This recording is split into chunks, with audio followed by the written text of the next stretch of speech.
O tema dessa semana no De Bem com a Vida é Alzheimer, uma doença que causa rejeição, paciência, mudança de humor, enfim. Eu quero que você, junto comigo, aprenda a partir de agora um pouquinho de repente, diagnosticar, prestar atenção mais nas pessoas, começar a entender certos hábitos, né?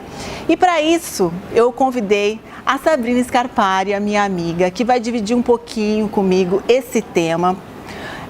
Por dois motivos. Primeiro, nós conhecemos várias pessoas que estão passando por isso. Então, assim, você conversa com um, conversa com outro, começa a entender.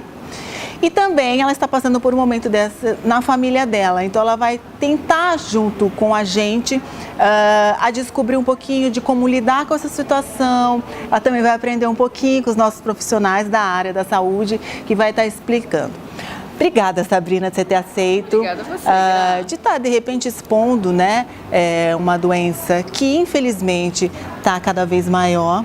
A gente tem percebido que a demência hoje se fala muito mais do que se falava antigamente. Tem vários fatores de demência, mas o Alzheimer hoje, ele já é classificado como 50%, né, na área da demência. Então, a gente tem que começar, sim, a prestar mais atenção, porque existem dois fatores, o fator genético e os externos. Então, às vezes, olha eu já falando um monte antes de falar com ela, mas eu achei interessante, não, que eu aprendi também, daqui a pouco até a doutora Daniela vai explicar, e foi uma pergunta que eu fiz para ela, com o nosso dia a dia, a loucura que a gente vive, como que a gente consegue saber que aquele esquecimento, aquele onde deixei a chave, ou falar 20 vezes a mesma coisa, ou você deixa o carro de um lado e vai procurar do outro, nunca aconteceu isso com você? Já, várias Comigo vezes. também. Aí eu parei e perguntei para ela, eu falei, meu Deus, será que eu estou indo para esse caminho?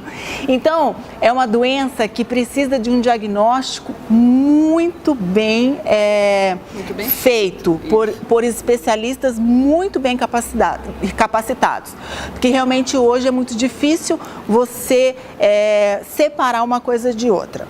Por isso eu queria agradecer, Sabrina. Obrigada, eu que agradeço. Vamos começar falando como foi que você assim, sentiu que essa doença estava invadindo a sua casa, né, com a sua família. A minha família. Bom, Gra, na verdade o corpo fala, né? E quando você conhece a pessoa, você convive com a pessoa, você acaba percebendo algumas mudanças no comportamento, né? Então, esquecimento, onde eu tô? De repente a pessoa... E é interessante que você vê no olhar da pessoa que a pessoa está realmente perdida, né? E como essa pessoa ela está bem no começo, né, do diagnóstico de Alzheimer, então você vê que a pessoa tem alguns momentos de lucidez e alguns momentos de esquecimento total, né? A repetição de dizer o mesmo fato várias vezes. Várias e várias vezes. Então você acaba percebendo que a pessoa está diferente, né? O comportamento dela está diferente. É genético ou foi adquirido por algum fator externo? Bom, foi adquirido, eu acredito, por um fator externo, por ela ser uma pessoa idosa, bastante idosa, né? Mas assim, pelo que eu tenho lido, porque a partir do Começou a momento, estudar, né? Você quer estudar, porque a gente né? quer ajudar, né? A gente não sabe o que fazer, porque Exatamente. Quando acontece, por exemplo, lapso de memória, ou quando a pessoa pergunta aonde eu estou, você olha e fala, meu Deus, como eu assim, posso né? ajudar essa pessoa? E por isso é a busca, né? E aí você tem que entender mais, né? Ler mais, assistir filmes, que tem muitos filmes também que informam, né? Então você acaba descobrindo aquilo, é um mundo, né? É um outro mundo, paralelo. Um mundo paralelo. Então a repetição, até um pouco da pessoa ficar agressiva, né? Faz parte do diagnóstico. Faz parte também do diagnóstico. Então assim, opa, tem alguma coisa diferente, essa pessoa não está se comportando como ela se comportava. E é importante isso, a ajuda da família nessa doença, né? Com certeza. Porque até as principais reações é a rejeição. Então, precisa muito de uma observação da família e de uma ajuda discreta, não muito invasiva, até ter esse diagnóstico fechado. Mas enfim, nós convidamos a geriatra, a doutora Daniela, para explicar para a gente o que é o Alzheimer. Vamos conferir? Joia, vamos. A doença de Alzheimer, ela é a principal causa de demência atualmente, né? Não é a única, mas é a principal causa de demência, correspondendo a 50% a 70% das demências.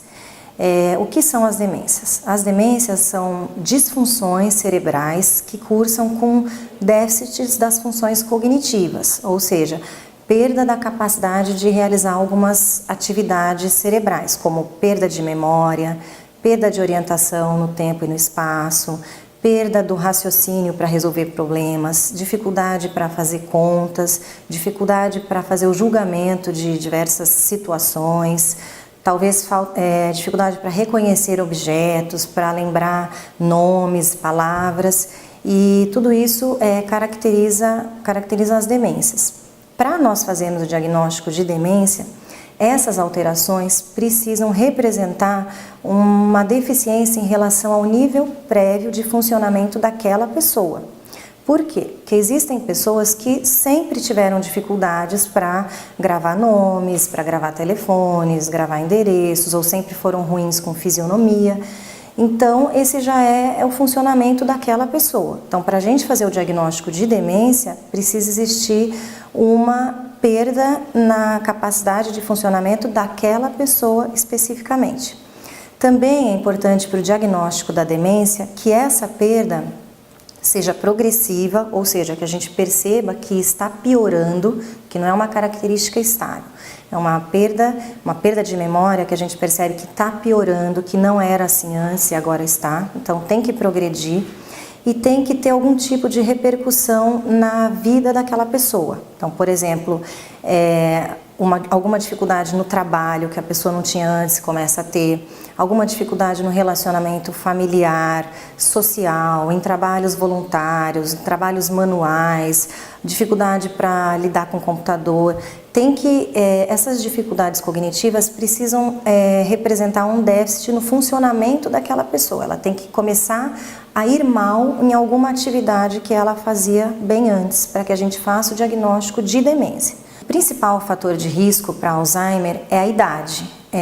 Ela ocorre, em geral, após os 65 anos de idade, sendo que após 65 anos a prevalência é de 10% da população. E essa prevalência vai dobrando a cada 5 anos, de modo que após os 85 anos a prevalência chega em torno de 40% a 50% das pessoas. E a suscetibilidade genética também, a presença de casos na família também é uma suscetibilidade genética. Esses dois fatores não são modificáveis. A idade a gente não tem como mudar e a tendência genética também não. Mas, felizmente, cada vez mais tem se descoberto os fatores de risco modificáveis. E quais são eles? São os mesmos fatores de risco das doenças cardiovasculares. Então, atualmente já é bem definido que os mesmos fatores de risco para a pessoa ter um infarto ou um derrame também são fatores de risco para Alzheimer. E isso é importante porque é um caminho muito bom que a gente pode trilhar na prevenção, ou seja, controlando esse tipo de fator de risco. E quais são eles?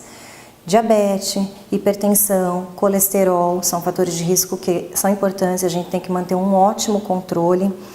Obesidade, ter um bom controle do peso, ter uma alimentação saudável, não fumar, praticar atividade física com regularidade é extremamente importante, é um dos fatores mais estudados atualmente, que por vários motivos atua na prevenção.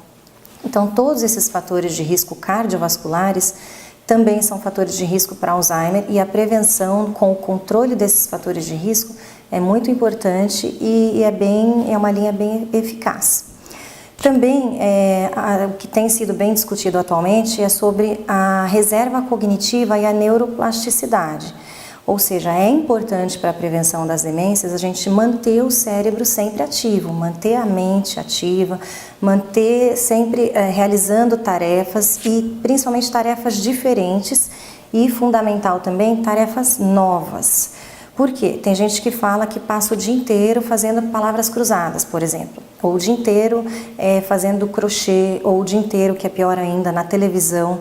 Isso vai entrando no piloto automático do cérebro. O cérebro não é mais desafiado com essas atividades. É importante que a gente ofereça atividades novas, atividades desafiadoras para o cérebro. Como? Aprender um novo idioma, tocar um novo instrumento musical, fazer um curso, aprender a mexer na tecnologia, frequentar grupos diferentes, conversar com pessoas diferentes, sendo que não é importante o resultado final. Eu vou fazer inglês, eu não vou conseguir falar, eu não vou viajar. Não importa o resultado final, ninguém precisa tocar numa orquestra, nada disso. O fato de estar fazendo as atividades diferentes e novas funciona como uma reserva cognitiva, faz com que o cérebro aumente as redes, aumente as sinapses, os caminhos neurológicos, e isso é uma prevenção muito boa, faz com que a gente tenha uma apresentação, menor chance de ter apresentação de Alzheimer, e que se tiver, que seja bem mais tarde, porque a gente criou uma reserva cognitiva muito boa. E nunca é tarde para isso, em qualquer idade a gente pode interferir em todos esses fatores de risco, nunca é tarde, mesmo se a gente for começar aos 70, aos 80 anos, é sempre útil e é sempre importante.